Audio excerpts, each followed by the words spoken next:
But ఉన్న హైడ్రాకి చట్టబద్ధత లేదని మాట్లాడుతున్న వాళ్ళకి మీరు ఇచ్చే సమాధానం ఏంటి? వాళ్ళు ఏం చట్టం చదువుకురో నాకు తెలియదు సార్. నాకు తెలిసి అయితే చట్టబద్ధత రాష్ట్ర ప్రభుత్వం ప్రజల చేత ఎన్నుకోబడినటువంటి ప్రభుత్వాలు తీసుకునే నిర్ణయాలకే చట్టబద్ధత ఉంటుంది. ఎవరు తీసుకోవాలి నిర్ణయం? హైడ్రాక్ చట్టబద్ధత లేకపోతే జీఓఎంఎస్ నెంబర్ 154 ఆంధ్రప్రదేశ్ ప్రభుత్వం ఇచ్చిన దానికి చట్టబద్ధత ఉండదు. ఎవరో ఇద్దరు స్టూడియోలో కూర్చొని ఎవరో ముగ్గురు టీవీ ఛానల్ డిబేట్లో కూర్చొని దానికి చట్టబద్ధత లేదు దీనికి చట్టబద్ధత లేదని ఎకతక్క మాట్లాడితే దానికి నేనెందుకు సమాధానం చెప్పాలి? ఏంది చట్టబద్ధత అంటే ఏంది? ప్రజల చేత ప్రజల కొరకు ప్రజలు ఎన్నుకున్న ప్రభుత్వం ఒక జీవో తీసుకొస్తే దానికి చట్టబద్ధత లేకపోతే టీవీ ఛానల్లో కూర్చొని మాట్లాడినోడికి చట్టబద్ధత. కానీ 311 జీవోని తీసుకొచ్చి మళ్ళీ వెళ్ళిపోతూ బీఆర్ఎస్ గవర్నమెంట్ దిగిపోతున్నప్పుడు ఆ టైంలో కొంత దాని మీద సడలింపు అనేది కావాలని చెప్పి గట్టిగా మాట్లాడారు. మరి అలాంటిదే రేపు రాబోయే రోజుల్లో వచ్చే అవకాశం ఉండదా?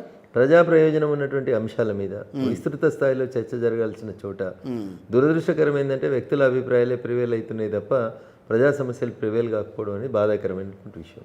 ఇది నరేంద్ర మోడీ గారి ప్రభుత్వం తీసుకొచ్చింది కాబట్టి ఇటు దిక్కున్న వాళ్ళంతా ఎస్ అనాలి, ఇటు దిక్కున్న వాళ్ళంతా నో అనాలి. ఇందులో మంచి ఏంది అనేది ఎవరు ఆలోచించారు? ఎస్ కరెక్టే. ఇంత దుర్మార్గంగా ప్రజాస్వామ్యాన్ని దిగజారుస్తుంటే ప్రతిపక్షాల గురించి ఒకసారి ఆలోచించుకోవాల్సిన అవసరం ఉంటుంది ప్రజలు కూడా. బట్ మీరు కూడా ఇన్నాళ్ల పాటు రాజకీయాల్లో ఉన్నారు కాబట్టి ప్రతిపక్షాలు తప్పేనని ఒప్పునైనా what is wrong in it. Jaya Jaya He Telangana Janani Jayaketanam ఎందుకు ఈ రాష్ట్ర గీతం కాలేకపోయిందని 7 సంవత్సరాల తెలంగాణ రాష్ట్ర శాసనసభ తర్వాత నేను గెలిచిన మొదటి రోజు, నాకు మైక్ ఇచ్చిన మొదటి రోజు నిండు సభలో చంద్రశేఖరరావు అన్నట్టుని నిలబెట్టి మాట్లాడిన ఒకే ఒక ఎమ్మెల్యే ఎవరంటే అది రఘునందన్ రావే. మరి అంతకుముందు ఉద్యమం చేసిన బల్కసుమన్ మాట్లాడలేదు. ఎవరి మీద పడితే వారి మీద 6 అడుగులు ఎగిరిన హరీష్ రావు మాట్లాడలేదు. నాయన మరి మనం ఇది దీన్ని తీసుకొచ్చి జయ జయ తెలంగాణ జయకేతనం తెలంగాణ ఉద్యమంలో వాడిపించినాం, దీన్ని రాష్ట్ర గీతం చేద్దామని చెప్పి మా కంప్యూటర్ల మంత్రి కేటీఆర్ గుర్తుకు రాలేదు. మరి ఆ రోజు ఎందుకో రఘునందన్ రావు ఒకటే లేచి మాట్లాడిండు. అందశ్రీ గారు నేను ఈరోజు దాకా గెలవలేనా జీవితంలో. కానీ తెలంగాణ ఉద్యమం చేసి వచ్చినటువంటి ఒక వ్యక్తిగా సార్ నువ్వు చెప్పినావు కదా జయ జయ తెలంగాణ జననీ జయన కేతనం అనే ఈ పాట తెలంగాణ రాష్ట్ర గీతం అని, నువ్వు ముఖ్యమంత్రి 7 ఏళ్ళు అయింది కదా సార్ ఎందుకు దీన్ని రాష్ట్ర గీతంగా ప్రకటించవని అడిగినా. ఆ రోజు మరి కనవలేదు ఎందుకో రఘునందన్ కేసీఆర్ మీద మర్రబడ్డాడు అని చెప్పి ఎందుకు కనవలేదు మీకు? కానీ ఎందుకు మాట్లాడలేదు? రఘునందన్ గారు ఎప్పటి నుంచో ఎమ్మెల్యే కదా, 3 సంవత్సరాలు కదా నేను ఎమ్మెల్యే. మరి అట్లాంటప్పుడు ఆ విషయాల్ని అప్పుడు లేవనెత్తకుండా హైడ్రా ఇప్పుడు ఈ కూల్చివేతల విషయం కానీ లేక మీరు అనుకుంటున్న ఈ చెరువుల విషయం కబ్జా విషయం కానీ ఇవన్నీ అప్పుడు మాట్లాడకుండా హైడ్రా అనేది ఒకటి తీసుకొచ్చిన తర్వాత అది కాంగ్రెస్ పార్టీ తీసుకొచ్చిన తర్వాత మీరు మాట్లాడటం అనేది నిజంగానే మీ పార్టీలోనే కొంత వ్యతిరేకత కనిపిస్తోంది. సరే వ్యతిరేకిస్తారు వ్యతిరేకిస్తారు సార్, దానికి నేనే పెద్ద బాధపడాల్సింది ఏం లేదు. కాదు కదా, మీరు ఒకటి గుర్తుపెట్టుకోరు, ఏదన్నా మాట్లాడితే ఒక సమయం సందర్భం ఉన్నప్పుడు మాట్లాడాలి. ఎప్పుడు పడితే అప్పుడు మాట్లాడితే పిచ్చోడు అని అనుకుంటారు జనం. మీరు కమరాయనకి ఇనుప వస్తువుని ఇచ్చి కొలిమిలో పెట్టి అది బాగా వేడైన తర్వాత సుత్తతో కొడితే మీరు చెప్పినట్టు వంగుతుంది అది. అది మీరు ఇనుప సలాకని తీసుకొని మీరు 8mm రాడ్ తీసుకొని మీరు ఎంత పెద్ద పైలోనైనా వంచురు వంగుతుందా మామూలు? అప్పుడు లేదు, వంగదు అది. దాన్ని వంచాలంటే దానికి ఒక పద్ధతి ఉంటుంది. కమ్మరాయనకి ఇవ్వాలి, కొలిమిలో పెట్టాలి, ఆయన నిప్పులు చేయాలి దాన్ని, అప్పుడు వేడి అవుతుంది ఎర్రగా అవుతుంది, అప్పుడు ఇట్లాంటివి కూడా వంగుతుంది అది. ఇగో ఇది సమయం సందర్భం and essence of the topic అని చెప్తారు. ఏం లేనప్పుడు వరితే పిచ్చోనికి మనకి తేడా ఏముందంటారు? టీఆర్ఎస్ పార్టీ మొదలు పెడితే నేను దాన్ని వ్యతిరేకిస్తే మీరు నన్ను ఇవ్వాలి మాట్లాడగాలి.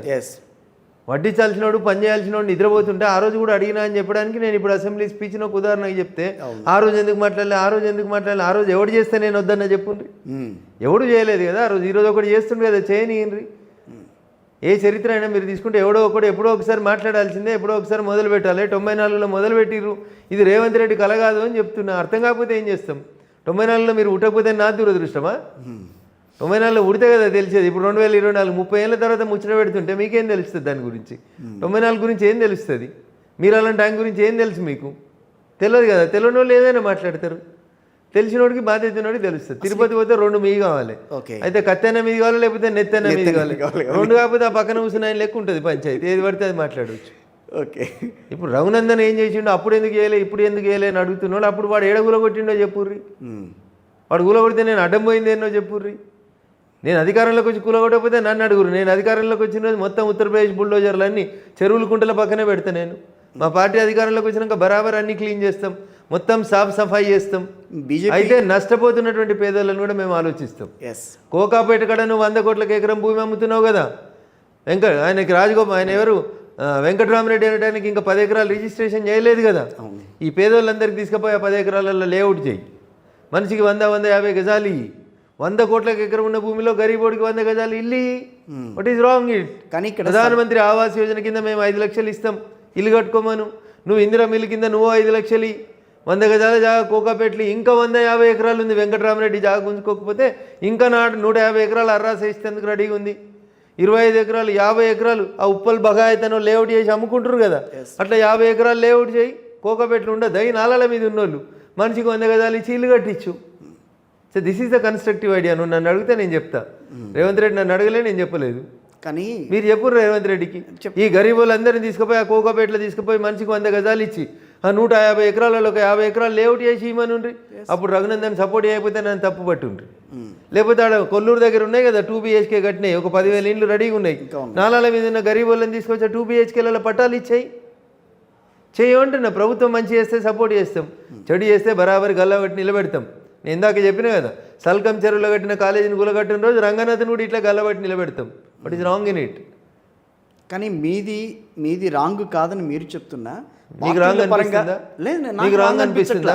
చెరువులు గుంటలు పూడ్చాలని మీరు కోరుకుంటారా కిషోర్ గారు? పార్టీల పరంగా ఇది మా పార్టీ నాయకులు ఎవరు కూడా చెరువులు కుంటలు పూడ్చమని చెప్పలే, కబ్జా చేసుకోమని చెప్పలే. ఎట్ ద సేమ్ టైం మేము చెప్పేది ఏంటంటే అంత్యోదయ గరీబోనికి నష్టం కావద్దు అనేది మా పార్టీ నాయకులుగా మేము కోరుకుంటున్నాం. ఉప్పల్ బగాయత్ లేఅవుట్ చేసినట్టు కోకాపేటలో 50 ఎకరాలు లేఅవుట్ చేయి. మియాపూర్లో మంది బొందలు పెట్టి కబ్జాలు పెట్టుకున్నటువంటి భూములు తీసుకొచ్చి పేదోడికి ఇల్లు కట్టి, కోకాపేట ఊరవతలు అవుతుంది అనుకుంటే ఉప్పల్లో మిరిదో ఈడ కట్టించేసేయి, మియాపూర్లో కట్టించేసేయి. లేఅవుట్ చేయి. ఇంకా 60 ఎకరాలు 100 ఎకరాలు ఆ మియాపూర్ మెట్రో స్టేషన్ పక్కన ఒక 100 ఎకరాలు ఖాళీ ఉంది, ఖాళీ చేసి ఇచ్చేసాయి నష్టపోతున్న వాళ్ళకి. ఇది రఘునందన్ అడుగుతున్నాడు, తప్పే ఉంది? తప్పంటే మీకు తప్పే ఉంది సార్. రేవంత్ రెడ్డి నువ్వు రుణమాఫీ చేయని అడుగుతున్నాం. రుణమాఫీ ఏమని అడుగుతలేదా బీజేపీ? రఘునందన్ అడుగుతలేడా? 6 గ్యారెంటీలు ఏమైనా అని అడుగుతలేమా? ప్రజల పక్షాన్ని అడగాల్సినప్పుడు ప్రజల పక్షాన్ని అడుగుతాం, ప్రకృతి పక్షాన్ని నిలబడాల్సి వచ్చినప్పుడు ప్రకృతి పక్షాన్ని నిలబడతాం. దానికి మీరు మా పార్టీలో ఎవరు వ్యతిరేకించారు? నన్ను ఎవరు వ్యతిరేకించలేదు.